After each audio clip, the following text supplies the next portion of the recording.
বিসমিল্লাহির রহমানির রহিম। Cantonment public school and college Jahanabad শ্রেণীনিবাস খুলনার পক্ষ থেকে তোমাদেরকে জানাই স্বাগতম। প্রিয় শিক্ষার্থীরা, ক্লাসের শুরুতে আমি তোমাদের সাথে শিক্ষক হিসাবে আছি মোহাম্মদ কামরুজ্জামান, প্রভাষক পরিসংখ্যান, cantonment public school and college Jahanabad শ্রেণীনিবাস খুলনাতে। প্রিয় শিক্ষার্থীরা, আমরা আজকে আলোচনা করব পরিসংখ্যান প্রথম পত্রের প্রথম অধ্যায় পরিসংখ্যান ও চলক ও বিভিন্ন প্রতীক। আজকে আমরা আলোচনা করব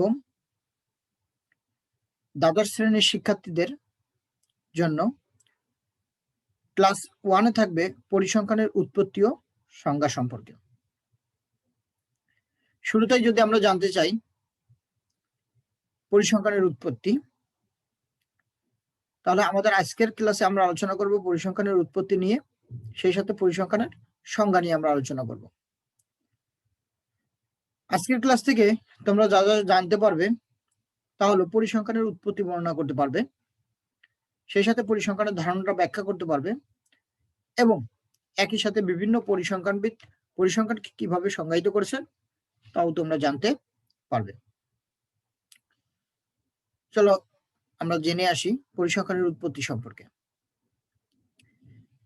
ল্যাটিন শব্দ স্ট্যাটাস বা ইতালীয় শব্দ স্ট্যাটিস্টা বা জার্মান শব্দ স্ট্যাটিস্টিক বা ফরাসি শব্দ স্ট্যাটিস্টিক থেকে ইংরেজি স্ট্যাটিস্টিক শব্দের উৎপত্তি হয়েছে। প্রিয় শিক্ষার্থীরা, আমরা সাধারণত জানি যে ল্যাটিন শব্দটি স্ট্যাটিস্টা ইতালীয় শব্দ এবং স্ট্যাটিস্টিক্স জার্মানি শব্দ, সেই সাথে একই উচ্চারণ স্ট্যাটিস্টিক্স ফরাসি শব্দ, এই সমস্ত শব্দের সমন্বয়ে ইংরেজি স্ট্যাটিস্টিক শব্দের উৎপত্তি হয়েছে। এছাড়া আমরা যদি বলি যে রোমান সম্রাট সিজারের সৈন্য সংখ্যা হিসাব করতেও পরিসংখ্যান ব্যবহার করেছেন, সেখানেও পরিসংখ্যানের ব্যবহার করা হয়। এছাড়াও সর্বপ্রথম ইংরেজি কবি শেক্সপিয়ারের স্ট্যাটিস্টা শব্দটি ব্যবহার করা হয় তার হ্যামলেট নাটকে। এই হ্যামলেট নাটকে এই শব্দটি ব্যবহারের পর থেকেই আসলে স্ট্যাটিস্টা থেকে স্ট্যাটাস, স্ট্যাটিস্টা, স্ট্যাটিস্টিক এবং পরবর্তীতে ফরাসি শব্দ স্ট্যাটিস্টিক, এই শব্দগুলোর সমন্বিত রূপই ইংরেজরা এটাকে স্ট্যাটিস্টিক্স রূপে পরিবর্তিত করে। এই স্ট্যাটিস্টিক শব্দটাই যখন ভারতীয় পরিসংখ্যানবিদরা এটাকে বাংলায় রূপান্তর করেন তখন তার নাম দেন পরিসংখ্যান। এখানে আমরা আমাদের এই বিষয়গুলো উল্লেখযোগ্য যে স্ট্যাটিস্টা হলো রাজনৈতিক রাষ্ট্র, আর স্ট্যাটিস্টা শব্দের অর্থটা জানায় রাষ্ট্র সংক্রান্ত বিভিন্ন কার্যাবলী। স্ট্যাটিস্টিক বা স্ট্যাটিস্টিক এই দুইটা শব্দের অর্থ দাঁড়ায় রাজনৈতিক কর্মকাণ্ড। তাহলে আমরা স্ট্যাটাস, স্ট্যাটিস্টা, স্ট্যাটিস্টিক বা স্ট্যাটিস্টিক এই চারটি শব্দের অর্থগত দিক দিয়ে আমরা আসলে বুঝতে পারি যে এটি রাজকার্য পরিচালনার কাজে ব্যবহৃত বিজ্ঞান। এজন্যই পরিসংখ্যানবিদ অ্যাসেন ওয়াল এই তত্ত্বটি বলেছেন যে পরিসংখ্যান হলো কতগুলো রাষ্ট্রের রাষ্ট্রীয় বিজ্ঞান। অর্থাৎ এই যে রাজনৈতিক রাষ্ট্র সংক্রান্ত বিবিধ কার্যাবলী এবং রাজনৈতিক কর্মকাণ্ড, এই সমস্ত কিছু ব্যবহারের জন্যই আসলে পরিসংখ্যানের উৎপত্তি হয়ে থাকে। পরিসংখ্যানের জনক, আমরা যে কোনো বিষয়ে যদি জানতে চাই যে এই বিষয়টা উৎপত্তি হয়েছে আসলে কার হাত ধরে কিভাবে, সেই অংশটি নিয়ে যদি আমরা জানতে চাই তাহলে আমরা বলতে পারি যে আধুনিক পরিসংখ্যানের বিকাশ, উন্নতি ও উৎকর্ষ সাধনে অপরিসীম অবদানের জন্য আর.এ. ফিশারকে পরিসংখ্যানের জনক বলা হয়ে থাকে। অর্থাৎ আমরা যে আধুনিক পরিসংখ্যানিক পদ্ধতিগুলো ব্যবহার করি, এই পরিসংখ্যানের আধুনিক পদ্ধতিগুলোর সবচেয়ে বেশি বিকাশ লাভ করেছেন আর.এ. Fisher, professor আর.এ. ফিশারের সময়ে, যাকে আর.এ-তে বলা হয় রোনাল্ড এলমার ফিশার বলা হয়।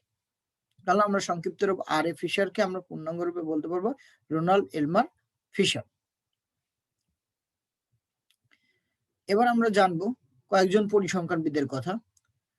ভারতীয় পরিসংখ্যানবিদ পি.সি. মহলানবিশ, আমরা একটু আগে জেনেছি যে ভারতীয় পরিসংখ্যানবিদ পি.সি. মহলানবিশ এই ইংরেজি স্ট্যাটিস্টিক শব্দের বাংলা অনুবাদ করেছিলেন পরিসংখ্যান।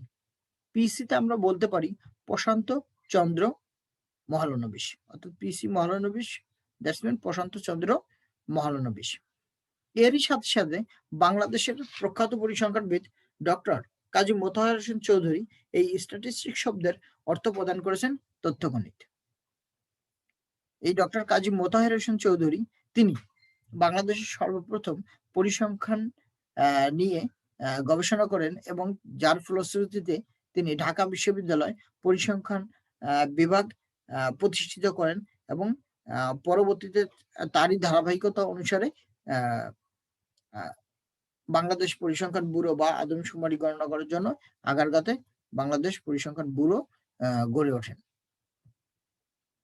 এই ডক্টর কাজী মোতাহার হোসেন চৌধুরী পরিসংখ্যানকে আবার ইংরেজি স্ট্যাটিস্টিক্স শব্দকে আবার অর্থ প্রকাশ করেছেন তথ্য গণিত বা তথ্য বিষয়ক গণিত সম্পর্কে।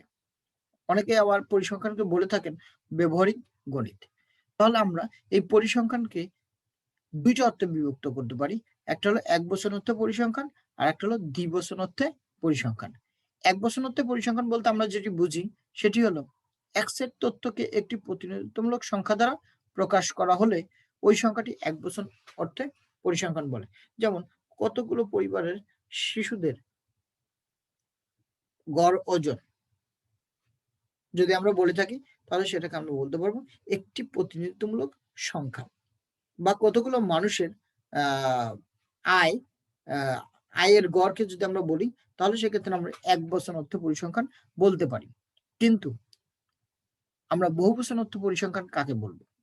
এই যে গড় ওজন, এই ওজনের বিভিন্ন পরিমাপ বা সূত্রগুলো আমরা যে অর্থে ব্যবহার করি বা যে ঘটনাগুলোর ক্ষেত্রে এগুলো ব্যবহার করি সেই নীতি বা সূত্রগুলোকে আমরা বহুবচন অর্থে প্রকাশ করে থাকি।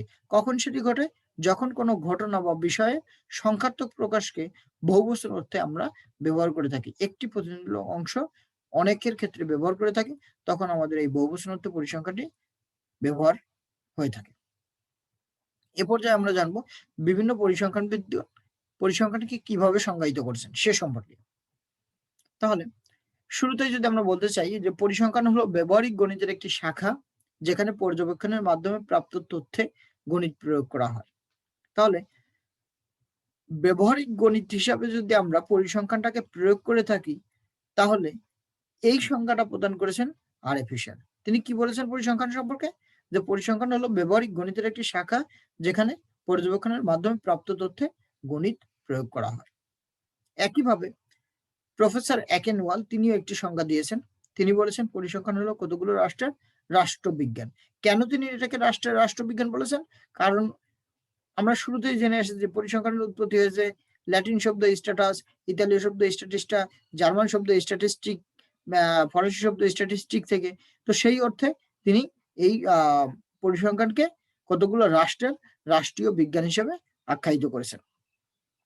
এরপরে পিসি মহলানবিশ যিনি ভারতীয় পরিসংখ্যানবিদ, পরিসংখ্যানকে ইংরেজি স্ট্যাটিস্টিক শব্দকে প্রথম পরিসংখ্যান হিসেবে রূপান্তর করেন। তিনি বলেছেন যে পরিসংখ্যান একটি ফলিত বিজ্ঞান যা সমস্যার সমাধান করতে পারে। এখানে ফলিত বিজ্ঞান বলতে আমরা বোঝাচ্ছি যে ব্যবহারিক বিজ্ঞান, যে কথাটা আর এফ ফিশার বলে গেছিল যে পরিসংখ্যান হলো ব্যবহারিক গণিতের একটি শাখা, একইভাবে পিসি মহলানবিশ একই কথাই বলেছেন যে পরিসংখ্যান একটি ব্যবহারিক বিজ্ঞান যা সমস্যার সমাধান করতে পারে। সেই সাথে বোর্ডিংস্টোন বলেছেন যে পরিসংখ্যান হলো প্রাক্কলন এবং সম্ভাবনার বিজ্ঞান, অর্থাৎ কোনো ঘটনা ঘটবে, কতটুকু ঘটবে বা কতটুকু তার নিশ্চয়তা সে সম্পর্কে আমরা জানতে পেরেছি এই পরিসংখ্যানবিদ বোর্ডিংস্টোনের সংজ্ঞা থেকে বা তার তথ্যগুলো থেকে আমরা এটা জানতে পেরেছি। সবগুলো সংজ্ঞাকে বা অন্যান্য পরিসংখ্যানবিদদের সংজ্ঞাগুলোকে যদি আমরা একত্রীকরণ করি তাহলে সামগ্রিকভাবে পরিসংখ্যানকে এভাবে সংজ্ঞায়িত করা যায় যে কোনো অনুসন্ধান ক্ষেত্র হতে সংখ্যাত্মক তথ্য সংগ্রহ, সংঘবদ্ধকরণ, উপস্থাপন, বিশ্লেষণ ও বিশদ ব্যাখ্যা প্রদান করার বিজ্ঞানকে পরিসংখ্যান বলে। পরিসংখ্যানের সংজ্ঞাটাকে যদি আমাদের খুব সহজে আত্মস্থ করতে হয় তাহলে আমরা 5টি বিষয়ে গুরুত্ব প্রদান করতে হবে। 5টি বিষয়ের একটিকে আমরা বলতে পারি যে প্রথম কাজ পরিসংখ্যান তথ্য সংগ্রহ করবে, দ্বিতীয়ত সেই তথ্যগুলোকে সংঘবদ্ধকরণ করবে, তৃতীয়ত উপস্থাপন করতে হবে, সেটাকে বিশ্লেষণ করতে হবে এবং বিশদভাবে ব্যাখ্যা করে সেটাকে সকলের সামনে বিষয়টা জানাতে হবে। তাহলে এই যে 5টি কাজ, তথ্য সংগ্রহ, সংঘবদ্ধকরণ, উপস্থাপন, বিশ্লেষণ এবং বিশদ ব্যাখ্যা প্রদানের বিজ্ঞানকে আমরা পরিসংখ্যান বলতে পারি। প্রিয় শিক্ষার্থীরা, এই অংশে আমরা যদি জানতে চাই বা এই প্রশ্নটা করতে চাই যে এক বচনত্ব পরিসংখ্যান ও বহুবচনত্ব পরিসংখ্যান সম্পর্কে একটি করে উদাহরণ দাও, তাহলে তোমরা নিশ্চয়ই বলতে পারবা যে নির্দিষ্ট কোনো অংশে বা একক কোনো অর্থে যদি পরিসংখ্যান ব্যবহার করে থাকি সেটি এক বচনত্ব পরিসংখ্যান, এবং সমষ্টিগত অর্থে যদি আমরা পরিসংখ্যানকে ব্যবহার করে থাকি তাহলে সেটি হবে বহুবচনত্ব পরিসংখ্যান। তোমরা ঝটপট তোমাদের কমেন্ট বক্সের মাধ্যমে এই এক বচন এবং বহুবচন অর্থে পরিসংখ্যান আমরা আমাদের বাস্তব ক্ষেত্রে কোথায় প্রয়োগ করি এর একটি করে উদাহরণ তোমরা কমেন্ট বক্সের মাধ্যমে দ্রুত লিখে দিবে। এবার আমরা একটু মূল্যায়ন করবো আমরা এই অংশ থেকে কি কি জানলাম বা কি কি পড়লাম। প্রথমে আমরা জানতে পারবো পরিসংখ্যানের সংজ্ঞা কি বা পরিসংখ্যান কাকে বলে, এটি আমরা জানতে পেরেছি আজকের ক্লাসের এই অংশ থেকে। পরিসংখ্যানের জনককে তাও আমরা জানতে পেরেছি। এক বচন ও বহুবচনত্ব পরিসংখ্যান কি সেটি সম্পর্কে জানতে পেরেছি। পরিসংখ্যানের উৎপত্তি ব্যাখ্যা করা এটিও আমরা জানতে পেরেছি। সেই সাথে তোমাদের ক্লাসের সুবিধার্থে আমি এই উত্তরগুলো আর একবার তোমাদেরকে রিভিউ করতেছি, তোমরা আবার খাতা কলম নিয়ে ঝটপট এই উত্তরগুলো লিখে নেবে। যে প্রশ্নগুলো তোমাদের বিভিন্ন সময় বিভিন্ন বোর্ড পরীক্ষায় এই অংশতে আজকের এই পাঠের অংশ হতে বিভিন্ন সময় বোর্ড পরীক্ষায় এই ধরনের কোশ্চেনগুলোই আসে এবং পরবর্তীতে এই কোশ্চেনগুলোই আসবে। তাহলে শুরুতে আমরা দেখব যে পরিসংখ্যান কি। যদি আমাদেরকে সংজ্ঞা জানতে চায় জ্ঞানমূলক প্রশ্নে তাহলে এই প্রশ্ন আসতে পারে যে পরিসংখ্যান কি। তাহলে এই প্রশ্নটি আসলে আমরা খুব সুন্দরভাবে এই উত্তরটি এখানে দিতে পারবো, যে উত্তরটি আমরা অলরেডি পড়ে এসেছি। কোন অনুসন্ধান ক্ষেত্র হতে সংখ্যাত্মক তথ্য সংগ্রহ, সংঘবদ্ধকরণ, উপস্থাপন, বিশ্লেষণ ও বিশদ ব্যাখ্যা প্রদান করার বিজ্ঞানকে পরিসংখ্যান বলে। আমরা যদি পরবর্তী প্রশ্নটা জানি, আমাদের এমসিকিউতে অথবা জ্ঞানমূলকে এই প্রশ্নটা সবচেয়ে বেশি আসে, সেটা হলো পরিসংখ্যানের জনককে। আমরা খুব ভালোভাবে জানি যে আর এ ফিশারকে পরিসংখ্যানের জনক বলা হয়, যেখানে আর এতে আমরা বুঝাই রোনাল্ড এলমার ফিশার, অর্থাৎ আর এ ফিশার বলতে আমরা বুঝি রোনাল্ড এলমার ফিশার। আমাদের পরের প্রশ্নটি ছিল এক বচন ও বহুবচন অর্থে পরিসংখ্যান কি। তাহলে আমরা জানি এক বচন অর্থে পরিসংখ্যান বলতে বুঝি এক সেট তথ্যকে একটি মাত্র প্রতিনিধিত্বমূলক সংখ্যা দ্বারা প্রকাশ করা হলেই ওই সংখ্যাটিকে এক বচন তথ্য অর্থে আমরা পরিসংখ্যান বলতে পারি। অর্থাৎ এক সেট তথ্য, আমি আবারও বলি এক সেট তথ্য, যেমন কতগুলো পরিবারের শিশুর সংখ্যা যদি আমরা নিয়ে প্রতিনিধিত্ব করাই একটি মাত্র সংখ্যা দিয়ে, তাহলে সেটাকে বলতে পারবো আমরা এক বচনত্ব পরিসংখ্যান। আবার যদি বলতে পারি cantonment public school and college Jahanabad সেনানিবাসের একাদশ শ্রেণীর শিক্ষার্থীদের এভারেজ উচ্চতা 5 ফিট 7 ইঞ্চি, তাহলে সেক্ষেত্রে এটি হবে এক বচনত্ব পরিসংখ্যান। এবং যদি আমরা বলি বহুবচনত্ব পরিসংখ্যান কি, সেটি আমরা বলতে পারবো কোনো ঘটনা বা বিষয়ের সংখ্যাত্মক প্রকাশকে বহুবচনত্ব পরিসংখ্যান বলে। আমরা যদি এখানে তথ্য সারিতে বলি যে একাদশ শ্রেণীর শিক্ষার্থীদের পরিসংখ্যানে প্রাপ্ত নাম্বারের সারণী, তাহলে এটি হবে বহুবচন অর্থে প্রকাশিত একটি তথ্যের সারণী বা একটি ঘটনা। পরবর্তী প্রশ্নে আমরা দেখেছি পরিসংখ্যানের উৎপত্তি ব্যাখ্যা করো। এটি আমরা সুস্পষ্টভাবে খুবই অল্প কথার মধ্যেই আমরা এই উত্তরটি দিতে পারি, যে আমরা 4টি শব্দ দেখেছি, যে ল্যাটিন শব্দ স্ট্যাটাস, ইতালি শব্দ স্ট্যাটিস্টা, জার্মান শব্দ স্ট্যাটিস্টিক এবং ফরাসি শব্দ স্ট্যাটিস্টিক থেকে ইংরেজি স্ট্যাটিস্টিক শব্দের উৎপত্তি ঘটেছে। এই প্রশ্নটি আমাদের খতে অনুধাবন বা ব্যাখ্যামূলক প্রশ্নে এসে থাকে। প্রিয় শিক্ষার্থীরা, আমি আজকের ক্লাসে যে অংশটি নিয়ে আলোচনা করেছি সেই অংশ থেকে এখন একটি করে কুইজ প্রশ্ন করব। তোমরা কুইজ প্রশ্নে দ্রুত কমেন্ট বক্সের মাধ্যমে উত্তর দিবে এবং আমি দেখব শুরুতেই কে কত দ্রুত সঠিক উত্তরটি লিখতে পারো, সেটি তোমাদের এখন যাচাই হবে কুইজ অংশে। পরিসংখ্যানের ইংরেজি কি, এটি যদি আমরা বলতে চাই তাহলে বলতে পারবো ইংরেজি শব্দ স্ট্যাটিস্টিক্স। দ্বিতীয়ত আরেকটি প্রশ্ন যদি বলতে চাই পরিসংখ্যানের জনককে, পরিসংখ্যানের জনক আর এ ফিশার। পরবর্তী প্রশ্ন স্ট্যাটিস্টিক্স শব্দের বাংলা অনুবাদ করেন কে, এটি আমরা জানি ভারতীয় পরিসংখ্যানবিদ পিসি মহলানবিশ। বাংলাদেশে প্রথম স্বীকৃত পরিসংখ্যানবিদ কে? অর্থাৎ আমি বলেছিলাম যে বাংলাদেশে প্রথম স্বীকৃত পরিসংখ্যানবিদ ডক্টর কাজী মোতাহার হোসেন চৌধুরী। পরবর্তী প্রশ্ন যদি আমরা জানি যে statistics is the key technology of the 20th century উক্তিটি কার? এই উক্তিটি দিয়েছেন আর.এ. ফিশার। ঢাকা বিশ্ববিদ্যালয় পরিসংখ্যান বিভাগ চালু করেন কে? ঢাকা বিশ্ববিদ্যালয় পরিসংখ্যান বিভাগ চালু করেন ডক্টর কাজী মোতাহার হোসেন চৌধুরী। স্ট্যাটাস অর্থ কি? স্ট্যাটাস অর্থ আমরা দেখেছি রাজনৈতিক রাষ্ট্র। স্ট্যাটিস্টা শব্দের অর্থ আমরা জেনেছি রাষ্ট্র সংক্রান্ত বিবিধ কার্যাবলী। স্ট্যাটিস্টিক অর্থ কি? এটির অর্থ ছিল রাজনৈতিক কর্মকাণ্ড।